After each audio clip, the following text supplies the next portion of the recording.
우리 좌우 옆분과 인사 나눔 사랑합니다. 축복합니다. 인사합니다. 네, 할렐루야. 감사합니다. 우리 교회 래퍼들이 많아요. 래퍼. 예수를 믿으면 구원을 받고 예수를 안 믿으면 지옥을 가요. 예. 저도 하죠. 어때, 잘해요? 우리 교회도 래퍼가 있었으면 좋겠어요. 제가 오늘 간증을 새롭게 하셔서 간증을 제가 한 편을 제가 보고 많이 감동을 받고 은혜를 받았는데요. 어떤 자매가 이름 모르겠어요. 일본 이름을 딴 것 같은데요. 눈에 이렇게 문신하고 목에다 별표 이렇게 그 사탄 별 있죠. 그 문신했던 그 자매인데 어렸을 때 엄마 아빠의 다툼과 그다음에 또 엄마 아버지의 그 폭음, 그러니까 폭음의 폭력에 시달려 왔고, 그리고 또 이제 중학교 때는 테니스 선수로 있다가 테니스 코치에 의해서 매를 엄청나게 많이 맞아서 상처를 받았고, 또 20살 정도 됐을 때 그 친구들한테, 아주 고등학교 들어갔을 때는 친구들한테 단체 폭력을 받아가지고 완전히 초토화되는 그런 가운데 있다가 이 분노를 어떻게 표출할 수 없으니까 음악적 재질로 래퍼로 바로 뭐냐면 욕을 만들어가지고 그래서 퍼뜨린 거예요. 그래서 히트를 친 거예요. 그런 래퍼가 되어버렸어요. 그러다가 점점 인기를 얻고 높이 올라가다가 마약에 손을 대게 되고 사람에 완전히 피폐해지게 돼서 나중에는 이제 나 좀 살려달라고 누군가를 도움을 요청했을 때 그때 이제 하나님이 그에게 찾아오셔서 주님이 그를 만져주셨고 치료받게 해주시고, 그래서 이 기적적으로 이 마약에서 중독에서 헤어날 수가 없는 그 엄청난 그런 그 과정을 한 방에 그냥 하나님의 기도 끝에 해결돼서 간증을 하는데, 야, 정말 너무 은혜가 됐고 이렇게 변화가 될 수 있는가라고 할 만큼 도전이 많이 됐던 것을 제 기억으로 남습니다. 지금까지요. 자, 이제 지난주에는 요엘서에 대한 말씀 2장에 대한 말씀을 함께 나눴는데요. 오늘은 3장에 대해서 이제 말씀을 좀 전하려고 합니다. 자, 요엘 선지자가 2장에서는 뭐라고 얘기하냐면 지난번에도 말씀드렸습니다만은 이스라엘 백성들에게 메뚜기 재앙을 예고했습니다. 메뚜기 재앙을 예고했는데 너희가 이 메뚜기 재앙이 임하기 전에 너희들 장로들은 그리고 제사장들은 온 백성들은 나와서 하나님 앞에 눈물로 금식으로 회개하고 여호와께 돌아와라. 이것이 바로 요엘 선지자가 이스라엘 백성들에게 대한 촉구였습니다. 그리고 나서 이스라엘 백성들이 만약에 회개하고 돌아오게 되면 지금까지 괴롭혀왔던 수많은 민족들이 메뚜기 재앙 같은 엄청난 파괴력을 지니고 있는 이방 민족들, 적들을, 강력한 강대국들을 전부 다 물리쳐 주시고 그들을 심판하고 내가 너희들을 보호해 줄 것이다. 이런 말씀을 요엘 선지자는 2장에서 언급을 이렇게 하게 됩니다. 그리고 나서 이제 메뚜기 재앙을 예고하고 그다음에 2장의 마지막 부분에서 아주 의미심장한 말씀을 이 요엘 선지자는 이야기합니다. 그 말씀이 어떤 말씀이냐면요. 그것은 바로 뭐냐면 그 2장 31절 말씀부터 32절에 나오는 말씀입니다. 2장 31절부터 32절에 나온 말씀인데 여기 앞에 보시면 나옵니다. 여기 무슨 날이, 앞으로 무슨 날이 온다는 거죠? 여호와의 크고 두려운 날이 이른다, 오게 될 것이다라는 거죠. 그러면 여호와의 크고 두려운 날이 이르기 전에 어떤 일이 벌어진다는 거냐면 해가 어두워지고 달빛이 변하게 될 것이다라고 말합니다. 그리고 이제 그런 가운데 있는데 그것은 무슨 말이냐면 여호와의 크고 두려운 날이 이르기 전에 뭐가 있다는 거죠? 징조가 있다. 징조.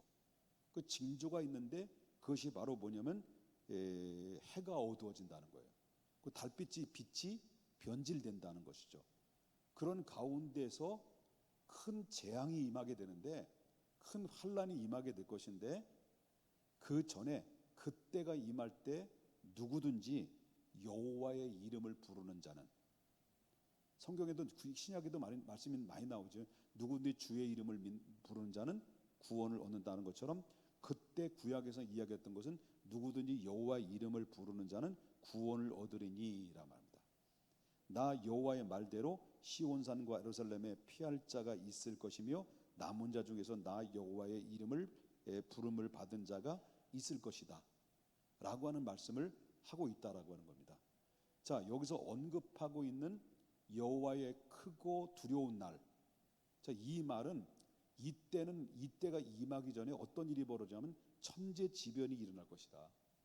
그리고 우주의 대변화가 변형되는 일들이 일어나게 될 것이다 라고 하는 그런 말씀을 하고 있는데, 한마디로 말한다고 한다면 하나님께서 마지막 때에 최후의 심판을 염두에 두고 있는 말씀이 요엘서의 2장 마지막 부분에 주시는 말씀이다라고 하는 거죠.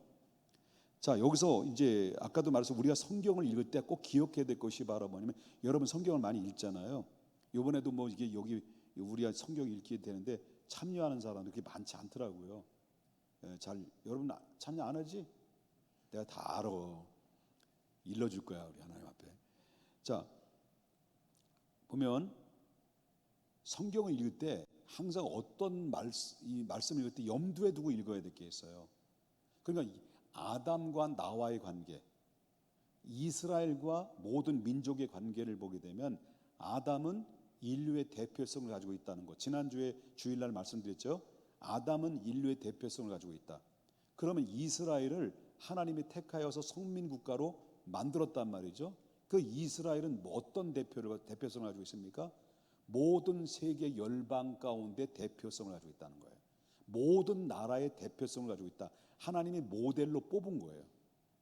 그리고 인류의 최초의 아담을 인류의 시조의 대표성을 가지고 있다는 것을 우리가 보게 되기 때문에 우리가 성경을 읽을 때 항상 그런 대표성을 염두에 두고 성경을 읽는 자세가 필요하다.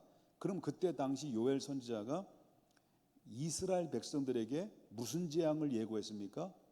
엄청나게 무시무시한 메뚜기 재앙이 임하게 될 것을 예고했다라고 하는 것은 곧 이것은 바로 뭐냐면 마지막 때의 심판에 대한 모형과 그림자의 모습도 보여준다. 그래서 여러분 알다시피 구약에서 애굽에서 430년 동안 이스라엘 백성들이 노예 생활을 했다라는 것은 하나님을 떠난 인간이, 하나님의 백성들이, 하나님의 인간이 바로 악한 마귀에게 노예로 삶을 살았고 심판받아서 영원히 죽을 수밖에 없는 가운데, 하나님이 모세를 애굽 땅에 보낸 것처럼 하나님이 예수님을 이 땅에 보내셔서 모세를, 이스라엘 백성들을 애굽에서 이끌어내서 가나안 땅까지 이끌으신 것처럼 예수 그리스도를 통해서 이 땅에 보내셔서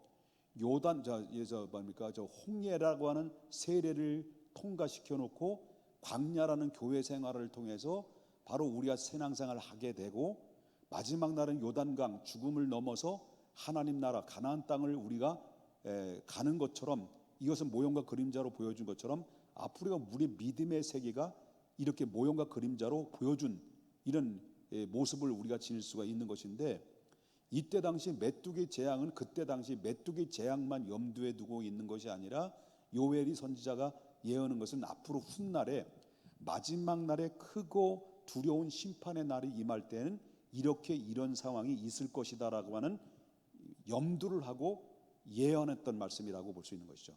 우리가 지금 이 땅에 살고 있지만 요엘 선지자가 예고하는 것은 앞으로 지금 이루어지지 않는 미래에 이루어질 사건에 대해서 우리가 이 말씀을 접하고 있다, 그런 이야기를 하고 있는 것입니다.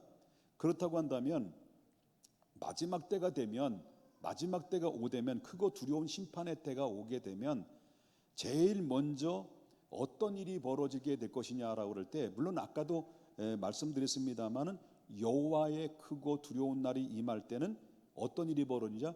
불신자들은 심판을 받게 되고 신자들은 어떻게 되는 거예요? 구원을 받게 된다라는 말씀이 이제 보게 되는데요. 여러분 알다시피 사도신경에도 나오는 말씀이 있죠. 전능하사 천지를 만드신 하나님 아버지 이름의 말씀에도 그 믿음이 있으니 이는 성령이 동정을 하시고 나시고 본디오 빌라도의 혼난을 받아 십자가에 못 박혀 죽으시고 장사된 지 사흘 만에 아유 부활하시고 다시 살아나서 하나님 우편에 계시다 전능하신 하나님 우편에 계시다가 아니지. 그다음에 뭐예요? 산자와 죽은 자를 심판하러 누가 오신다고? 예수님이 다시 오신다. 그 이야기를 하고 있는 거예요. 그러면 그때 예수님이 심판하러 오실 때는 바뀌는 거예요. 익두스라는 거 알죠? 익두스.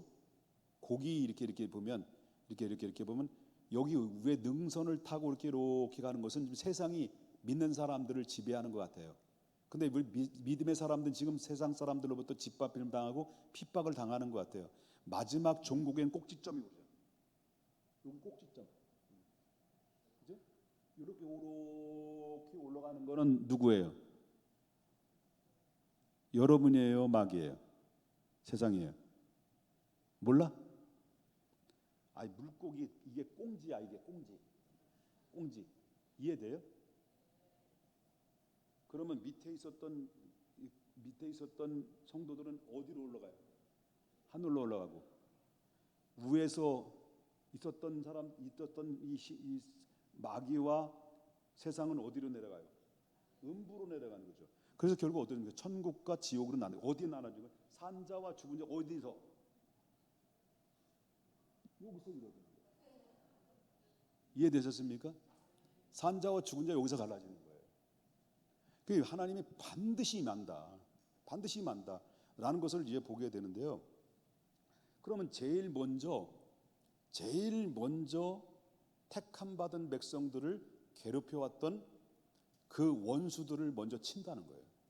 요엘서가 얘기하는 겁니다. 먼저 친다. 그럼 요엘서는 제일 먼저 이스라엘 백성들을 괴롭혀왔던 그때 당시 원수가 있었는데 이방 민족입니다. 그 이방 민족인데 그 유다 민족들을 괴롭혔던 이방 민족이 어떤 민족이냐라고 그럴 때 오늘 본문에 3장 4절을 보게 되면 나옵니다. 3장 4절에 세 나라가 나오죠. 나와요, 안 나와요? 어떤 나라? 그다음에 또 어떤 나라? 그다음에 어떤 나라? 그죠?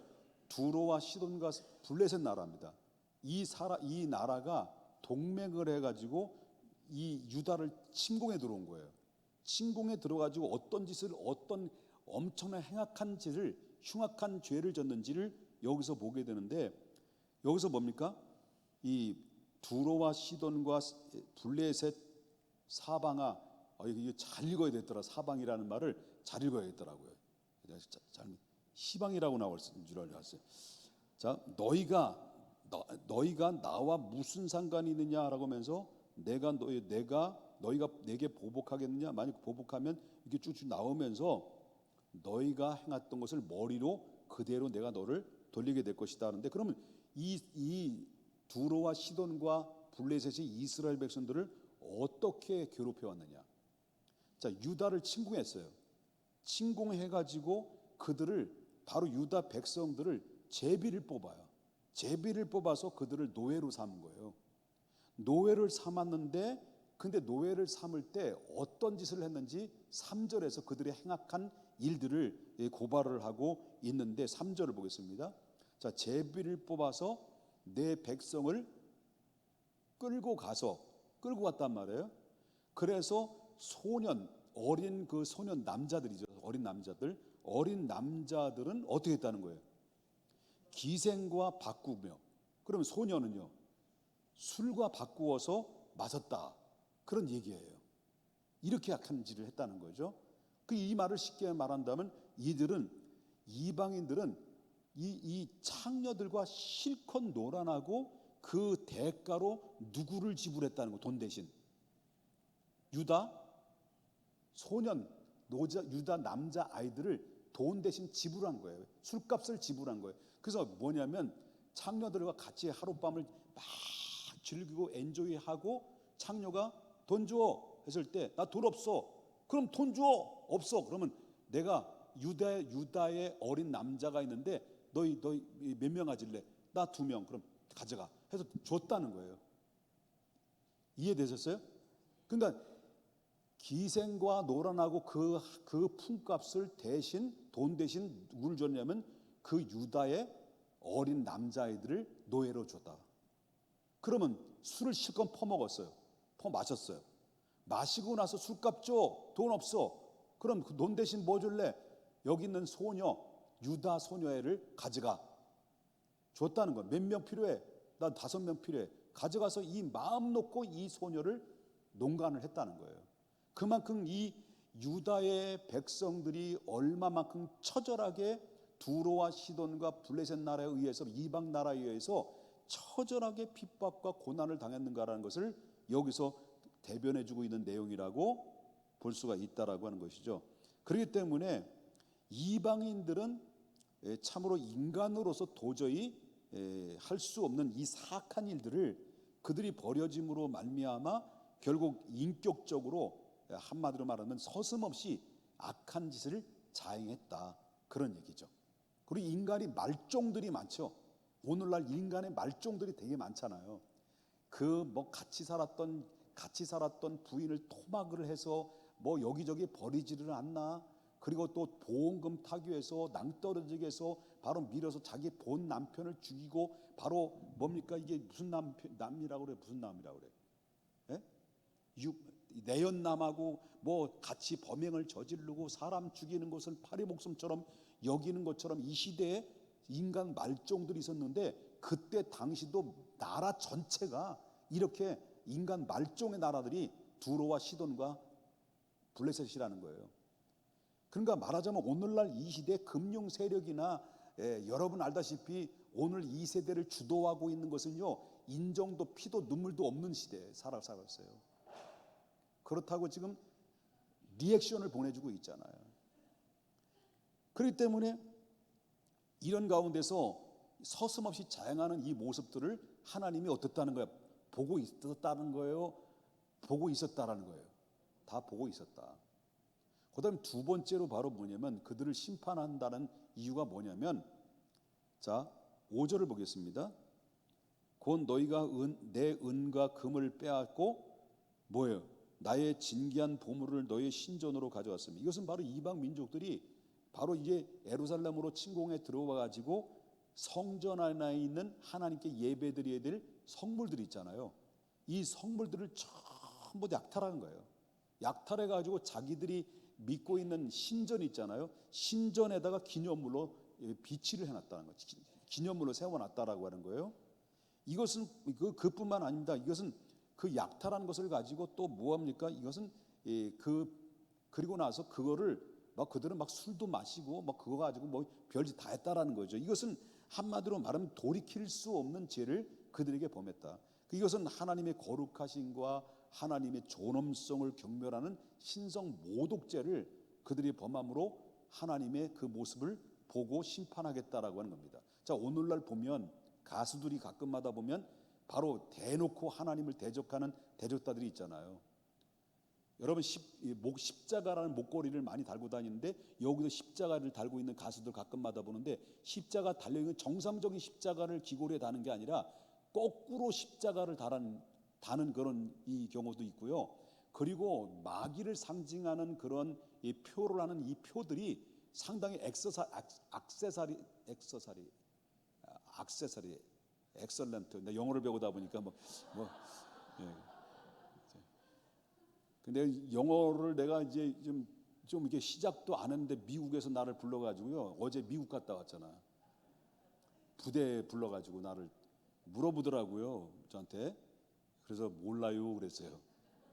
자, 근데 이 액세서리가 이 사람들이 이를 표현을 하는데 하나님을 대적하는 사단을 상징하는 이런 표현들이 얼마나 많이 있는지 몰라요.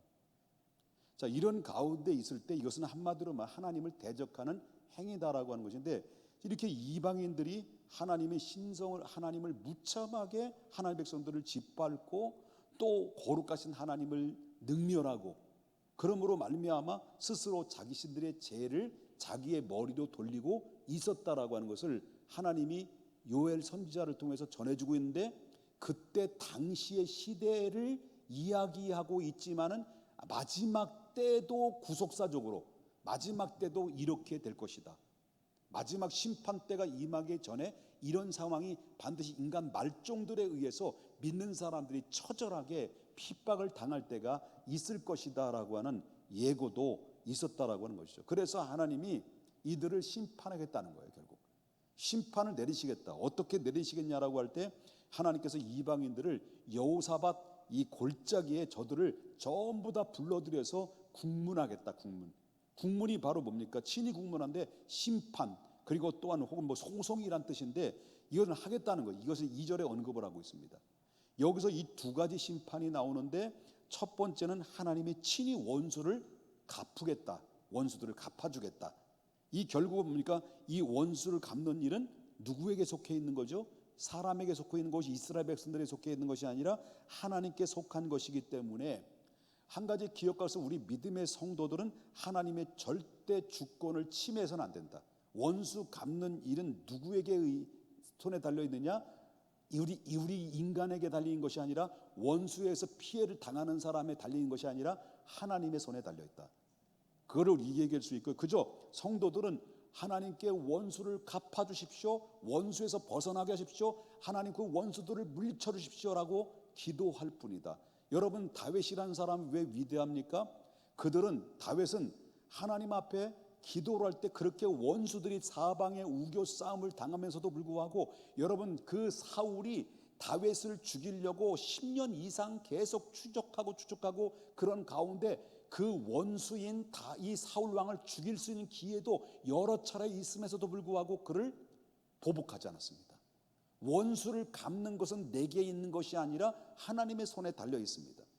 그러므로 저 기도할 때마다 하나님 저 원수를 물리쳐 주시고 하나님의 주님의 날개 아래 나를 보호해 주시옵소서라고 하나님 앞에 기도했을 뿐이다라고 하는 겁니다. 제가 이제 며칠 전에 있었던 지난 주일이죠. 열이 난 거예요. 뿔이 난 거예요. 저도 혈기가 좀 있어서 좀 문제가 많아요. 그러니까 이 주차 문제인데, 아니 한 주, 2주 전부터 이 스타렉스라는 한 차가 저희 교회에다가 주차를 한 거예요. 했는데 종일 일주일 내내 주차하고 요번 주 토요일 날도 빼달라고 했는데 안 빼주, 문자를 보냈는데 문자도 안 받고, 문자를 봤는데 문자 소식 연락도 안 오고, 전화했는데 전화도 안 받고, 그리고 주일날 됐어요. 빼주겠지. 주일날도 안 빼는 거예요. 그래서 막 전화를 하고 막 그래서 이 부교육자 우리 목사님들한테 여기다 뭐 좀 붙여놔라 했더니 붙여놨어요. 그래 주일날 지났어요. 주일날 안 빼고 주일날 지났어요. 저녁에 와보니까 또 그대로 있어요. 제가 화가 날까 안 날까요? 아무리 교회라고 해도 이 교회를 어떻게, 교회이기 때문에 이런 거 아니냐, 교회가 아니면 이런 짓을 하지 않지 않느냐, 막 화가 나는 거예요. 전화를 받아요. 전화도 안 받지. 이렇게 화가 나가지고요. 그래서 봉고차를 그 앞에 막아버렸어요. 내가 성질이 나가지고 못 뺀단 말이야. 못 뺀다. 막아버렸어요. 그런데 월요일날 가보니까 봉고차 막았는데 우리 마음씨 좋은 우리 유재영 장로님이 빼셨는지 그거를 또 빼놨더라고요. 그래가지고 또 다시 내가 또 앞에다가 또 막아버렸어요. 얼마나 화가 나니? 한번 맛 좀 봐라 말이야. 그래놓고 내가 목사 맞아? 하나님 잠깐만 목사 내려놓겠습니다. 얼마나 화가 나는지요. 이 보복이죠, 그죠? 이 보복이에요. 보복 심리가 좀 맛 좀 봐라. 그리고 한번 너희도 한번 좀 골탕 좀 먹어봐라. 그래서 바싹 그 앞에다가 댔단 말이에요. 그런데 이제 월요일 날이 됐어요. 화요일 날인가? 화요일 날인데 차가 없어졌어. 어떻게 뺐지?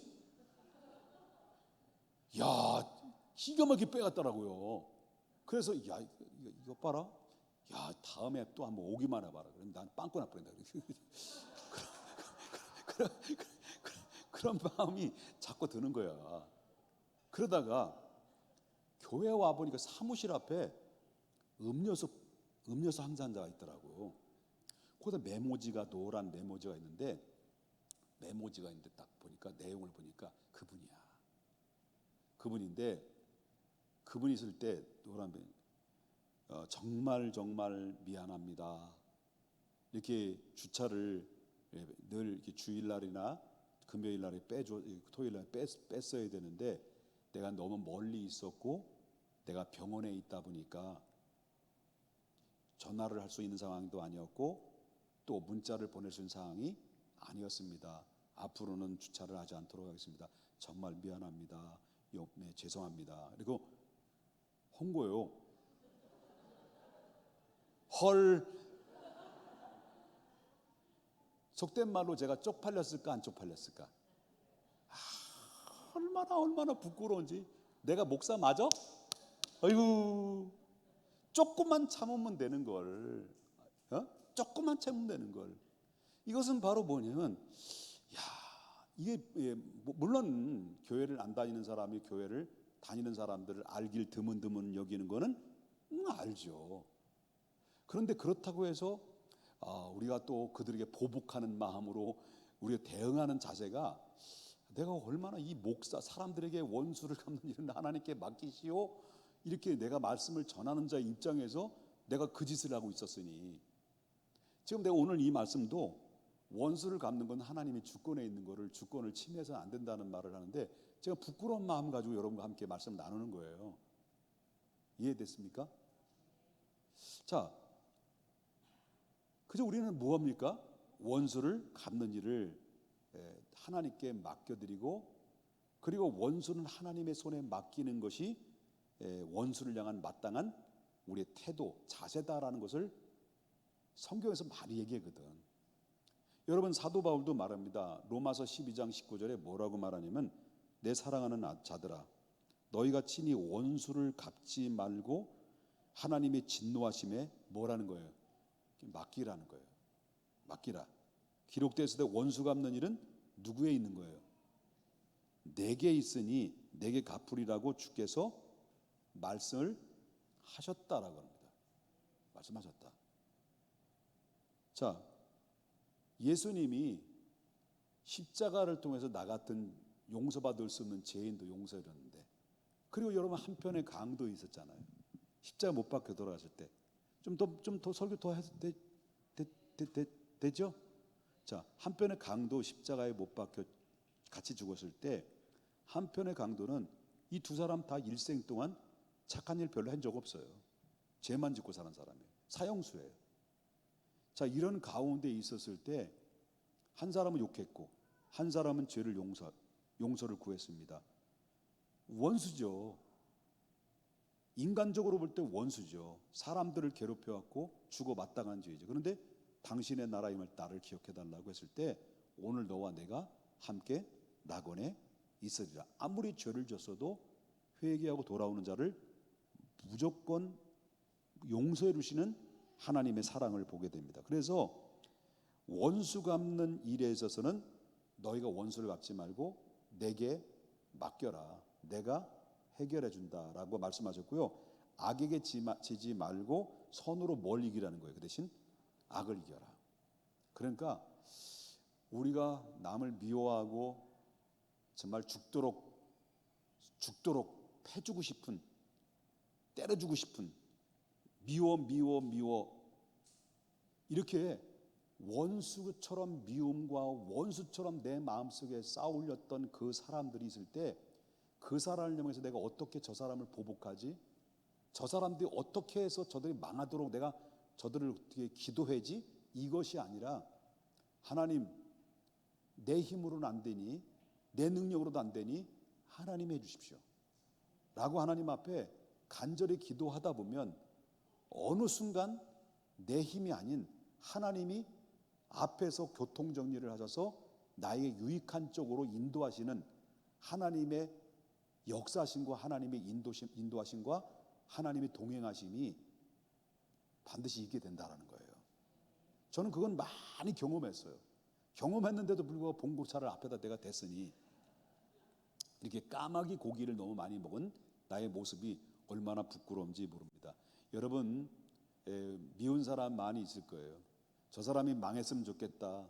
뭐 이렇게 마음을 가진 사람도 있을 겁니다. 하나님 망하든 망하지 않든 간에 모든 심판은 하나님의 손에 달렸으니 하나님께 맡기는 훈련. 이것이 우리가 가장 기본적인 자세다라는 것을 우리 믿으셔야 될 줄 믿어요. 자, 하나님이 친히 이제 갚으시되 어떻게 갚으시냐면 행한 대로 갚으신다고 그랬거든. 유다 백성들이 노예로 매매하고 그러니까 악행한 대로 하는데 이방인들이 그게 어떻습니까? 이 소나기에 맡겨서 결국 어떻습니까? 결국 동일한 방법을 너희들이 유다 백성들을 소나기에 넣어서 너희가 비참하게 처참하게 너희들이 고통을 안겨줬던 것처럼 너희들도 이 유다 백성의 소나기에 너희에게 넘겨주게 될 것이다. 행한 대로 갚아주겠다라고 하는 그런 말씀입니다. 자, 우리는 보십시다. 마지막 때가 될 때 산자와 죽은 자를 심판하러 올 때 여러분들도 행한 대로 받을까요, 안 받을까요? 하나님을 믿지 않는 불신자도 행한 대로 보응 받을까요, 안 받을까요? 여러분, 중요한 것은 우리는 행한 대로 보응을 받는 거 아니에요. 이미 우린 죄를 용서를 받았을 때 책망은 받되 심판의 대상은 아니라는 거예요. 우리는 누구의 이름으로 구원을 받았기 때문에 예수 그리스도의 이름으로 구원받고 예수님의 십자가로 믿음으로만 그에 회개하고 주님을 영접하고 주님 앞에 나은 백성이 됐음으로 말미암아 우리는 죄의 모든 문제로부터 자유함을 얻었어요. 그러나 너희가 왜 그랬느냐라는 책망을 받을 수 있겠죠. 그렇지만 그러나 예수 그리스도를 믿지 않는 불신자들은 뭘 받는 거예요? 행한 대로 받는 거예요. 믿지 않는 최고의 죄에 대한 심판과 거기에 따른 그들의 행한 대로의 책망과 그들의 그 책임을 반드시 묻게 되는데 여기도 7절부터 8절에 나오는 말씀은 행한 대로 받는다 그런 얘기예요. 믿으시면 아멘 합시다. 그럼 그들의 행한 대로 받은 게 뭐냐면 실질적으로 있었던 거죠. 여러분 헬라 대제국이 이제 등장이 되죠. 헬라 제국 로마가 무너지고 그 다음에 헬라 대제국이 이제 등장이 페르시아가 무너지고 그 다음에 헬라 제국이 등장이 돼서 헬라 제국에 누가 왕이 됩니까?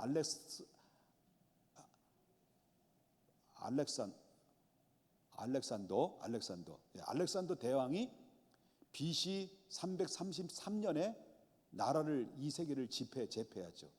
제패했을 때 그때 동방 원정 나가서 전쟁에 딱 나갔을 때 헬라 지역에 흩어져 누가 다 팔아넘긴 거예요. 여러분 알다시피 두로와 그다음에 시돈과 블레셋 사람들이 유다 백성들을 헬라 제국에 다 팔아넘긴 거예요. 그래서 그 지역에 살고 있는 사람들 절 뿔뿔이 흩어지게 만들어 다 팔아넘겨서 노예로 다 팔아넘겨서 이 유다 백성들이 흩어진 거예요. 흩어져 버린 거예요. 그런데 이 알렉산더 대왕이 BC 333년에 그 동방을 이제 점령해 나가면서 그걸 흩어져 있었던 그 백성들 이스라엘 유다 백성들을 다시 보내준 거예요. 귀환시켰어요. 그러면 알렉산더 대왕이 그때 당시는 참 좋은 사람이었다라고 볼 수 있겠죠. 거기도 또 뭡니까? 그 원수 시돈 사람이죠. 이스라엘 괴롭혔던 시돈 사람들 있죠. 13,000명을 포로로 잡아가지고 누구에게 넘겨줬어요? 이스라엘에 넘겨줬어요. 유다 백성 도로 넘겨줬어요.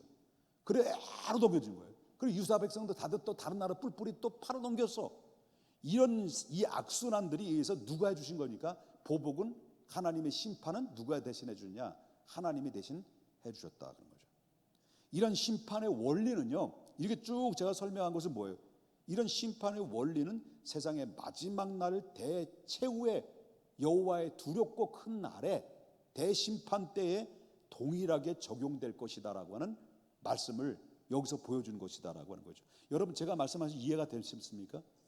그렇기 때문에 성도들은 어렵고 억울한 일을 만나더라도 직접적인 원수를 갚지 말고 친히 보응하시는 하나님의 손에 그 원수를 맡기면서 인내로서 절제하고 바로 이렇게 삶을 살아가는 자세가 필요하다라고 하는 것을 보게 됩니다.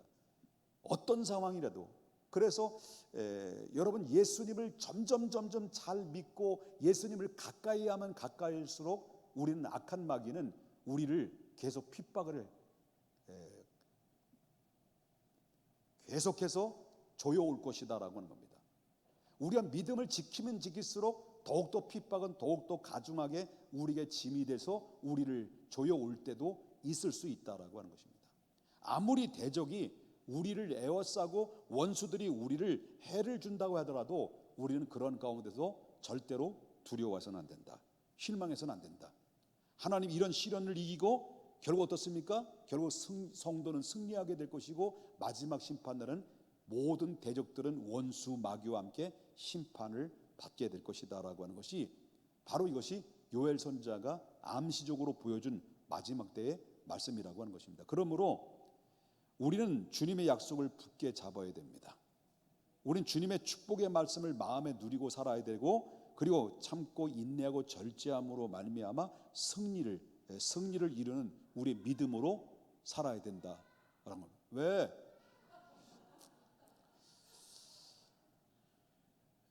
그러므로 마태복음 5장 10절에 보니까 뭐라고 하면 다 같이 한번 읽어볼까요? 시작. 의를 위하여 박해를 받는 자는 복이 있나니 천국이 그들의 것입니다. 믿습니까? 5장 11절에 보니까 마태복음 나로 말미암아 너희를 뭐예요? 욕하고 박해하고 거짓으로 너희를 거슬려 모든 악한 말을 할 때에도 뭐예요? 너희는 뭐가 있다는 거예요? 복이 있다. 또 12절에 나오는 말씀 보면 기뻐하고 즐거워하라 하늘에서 너희 상이 큼이라. 너희 전에 있었던 선지자들도 어떻게 했다는 거예요? 다 박해를 받았다. 이게 정상이다. 예수를 믿으면 믿을수록 십자가를 가까이 가면 갈수록 바로 뭐냐면 그만큼 핍박이 심하게 되고 예수 믿는 것 때문에 미움을 받는 게 당연한 것이다. 당연한 것이다. 그래서 야고보서 1장 2절에 보니까 내 형제들아 너희가 여러 가지 시험을 만나거든 뭐라 그래요? 온전히 기쁘게 여기라. 야고보서 1장 3절에 보니까 그 이유는 뭡니까? 너의 시련이 인내를 만들어내는 줄을 알미니라. 환난은 인내를, 인내는 연단을, 연단은 뭐예요? 몰라? 소망을 이룬다고 했어요. 환난은 인내를 만들어내고 인내는 연단을 만들어내고 연단은 환난이 인내 같은 그래요. 아멘입니까? 네. 그러면 미워해도 이렇게 원수 갚지 말아요. 예? 봉고차 되지 말아요. 예. 두두고 나는 회개해야 되고 참 얼마나 아픔을 줬, 이 상처를 줬어요. 교회를 나올 수 있는 가능성이 있는데 내가 혹시 상처를 준 게 아닌가 그런 생각이 들면서 참 착한 목사가 이렇게 말씀을 외치는 바입니다. 사랑하는 여러분, 우리 용서하십시다. 옆에 분 인사합시다. 용서하십시다. 기도하십시다.